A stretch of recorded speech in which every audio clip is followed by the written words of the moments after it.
இந்த மாநாடு பற்றி ஆளுங்கட்சியை சார்ந்த அமைச்சர் ஒருத்தர் மறுபடி இன்னொரு கருத்து சொல்லியிருக்கார். யார் அவர் என்ன சொல்லியிருக்காரு அப்படிங்கிறதுலாம் சுவாரஸ்யமாக சூப்பராக பேசியிருக்காரு. யார் அவர் என்ன பேசியிருக்காரு அப்படி பார்த்துருவோம் வாங்க. அமைச்சர் ஏவ வேலு அவர் தான். அவர்கிட்ட இந்த மாநாட்டில் இந்த மாதிரிலாம் நடந்துச்சுங்க, அதிமுக அமைதியாக இருந்துட்டாங்க அப்படின்ற மாதிரி கேள்வி கேட்டாங்க. இதுக்கு ஏவா வேலு அவர்கள் என்ன சொல்கிறார் அப்படின்னு பார்த்தீங்கன்னா, நான் இந்த மாநாட்டை பற்றி பேசலாம், ஏன்னா வேலை பற்றி அவங்க பேசுகிறாங்க. உண்மையிலே முருகங்கள் இருக்க வேலு ஏன்ட்டு இருக்குது, நான் தான் வேலு, அப்போ நான் பேசலாம்ல. இப்போ நான் என்ன சொல்கிறேன்னா, இந்த மாநாடு ஆன்மீக மாநாடுலாம் கிடையாது, முழுக்க முழுக்க அரசியல் மாநாடு. ஏன்னா இந்த மாநாட்டில் முருகனை பற்றி பேசியிருக்கணும். முருகனை பற்றியே பேசினாங்க, அண்ணா அவர்களை பற்றியும் பெரியார் அவர்களை பற்றியும் விமர்சனம் பண்ணுறாங்க. இப்போ இது அரசியல் தானே. இப்போ இதெல்லாம் பார்த்துக்கிட்டு இருக்காங்களே, மக்கள் பார்த்துக்கிட்டு இருக்காங்களே. அது மட்டும் இல்லாமல் இவங்க இப்படி பேசுகிறத நம்ம என்னென்னு சொல்கிறது? இப்போ இவங்க என்ன அரசியல் மாநாடு நடத்துகிறாங்க, முருகருடைய பக்தர்கள் மாநாடுன்ற பேரில்.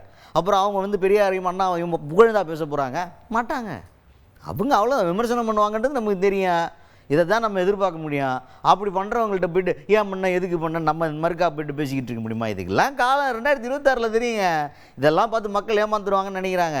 நோ, நம்ம ஆளுங்க ரொம்ப தெளிவான ஆட்கள். எதை எப்போ எப்படி சீரும் சிறப்புமாக செய்யணுமோ அதை அப்போ அப்படி சீரும் சிறப்புமாக செஞ்சுடுவாங்க அப்படின்னு அண்ணனுக்கும் ஒரு நம்பிக்கை இருக்கிறது. இது மருத்துவமனை திறப்பு கொஞ்ச இடத்துல நீங்கள் அரசியல் கேள்வி கேட்குறீங்க. நான் ஆன்மீகமாக பதில் சொல்லணுன்னாக்கா, அந்த தமிழ் கடவுள் முருகனுக்கு நெருக்கமானவர் யாரான நான் தான். ஏன்னா அவர் கையில் வேலு இருக்குது. அதனால் நான் இப்படி நான் சொல்கிறேன். அப்படி நான் மதுரைக்கு பக்கத்தில் நடைபெற்ற அந்த முத்தமிழ் முருகன் மாநாடு என்பது அரசியல் உள்நோக்கம் கொண்டு அது நடத்தப்பட்டது. அரசியல் உள்நோக்கம் தான் அவருக்கு முழுமையாக அரசியல் நோக்கத்திற்காக தான் போடப்பட்டது. அவங்க போட்ட தீர்மானம் உங்களுக்கு தெரியும், அரசியல் நோக்கத்தோடு தான் போடப்பட்டிருக்கிறது. நாம் இந்துக்களெல்லாம் ஒன்றாக தேர்ந்து இதெல்லாம் தேர்தல் நேரத்தில் அது என்ன நம்ம வெளிப்படுத்தலாம் ஒரு தீர்மானம் போடுறாங்க. முருகன் மாநாட்டுக்கும் இந்துக்கும் தேர்தலுக்கு என்ன சம்பந்தம்? ஆக தேர்தலுக்காக சொல்லப்பட்டவர்கள் அவங்க எப்படி பேரிஞர் அண்ணாவையும் எங்களுடைய திராவிட இயக்கத்தினுடைய முதல் தலைமுறையாக இருக்கிற தந்தை பெரியாரை எப்படி ஏற்றுக்கொள்வார்கள்? அவருடைய நோக்கம் என்பதே முருகரை பற்றி வெளிப்படுத்துவதோ தமிழ்கடல் முருகன் பற்றி வெளிப்படுத்துவதோ அல்ல.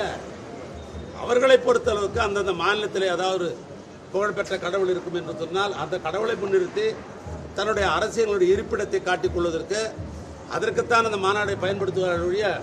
நீங்கள் உத்தரப்பிரதேச பக்கம் போனீங்கன்னு சொன்னாக்கா ராமர்னு சொல்லுவாங்க. நீங்கள் மும்பைக்கு போனீங்கன்னா விநாயகர்னு சொல்லுவாங்க. நீங்கள் வெஸ்ட் பெங்காலுக்கு போனாக்கா காளின்னு சொல்லுவாங்க. நீங்கள் கேரளாவுக்கு போனாக்கா ஐயப்பன்னு சொல்லுவாங்க. இப்படி அந்தந்த மாநிலத்துக்கு இருக்கிற கடவுளை முன்னிறுத்தி கொண்டு பின்னால் நின்று அரசியல் செய்ய வேண்டும் என்று நினைப்பவர்களை ஒழிய அவர்கள் பெரியாரையோ எங்கள் நெஞ்சமிறந்த அண்ணன் அண்ணாவையோ அவர்கள் பாராட்டும் என்று நாங்களும் எதிர்பார்க்க மாட்டோம். அவங்களும் அதை செய்ய மாட்டார்கள். அவருடைய அடையாளம் அவ்வளோதான். அது தமிழ்நாட்டு மக்களுக்கெல்லாம் புரியும். இதெல்லாம் தேர்தல் நேரத்தில் அது புரிய அவங்களுடைய பங்கை செலுத்துவார்.